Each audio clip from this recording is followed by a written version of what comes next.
सर्वसामान्यांच्या हक्काचा आवाज जागर जनस्थान। स्टार प्लस मॉलच्या बाहेर रस्त्याच्या कडेला उभी असलेल्या कारचा काच फोडून अज्ञात चोरट्याने लॅपटॉपसह 82,000 रुपयांचा मुद्देमाल चोरून नेल्याची घटना घडली आहे।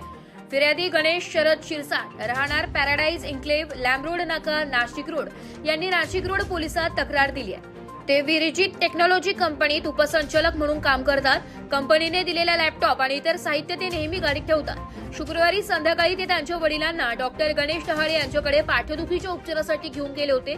तेव्हा त्यांनी त्यांची कार स्टार मॉल बाहेर पार्क केली आणि वडिलांना दवाखान्यात सोडून आत गेले। काही वेळाने परत आल्यावर त्यांना कारच्या डाव्या बाजूचा मागील काच फोडलेला दिसला। गाडी उघडून पाहताच आत ठेवलेल्या 80,000चा लॅपटॉप, 2,000चा ऍपल चार्जर आणि इतर साहित्य असं एकूण 82,800 रुपयांचा ऐवज गायब होता।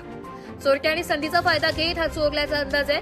या प्रकरणी नाशिक रोड पोलीस ठाण्यात अज्ञात व्यक्तीविरुद्ध चोरीचा गुन्हा दाखल असून पुढील तपास पोलीस हवालदार आडणे करत आहेत। जागर जनस्थानसाठी संदीप नवसे, नाशिक।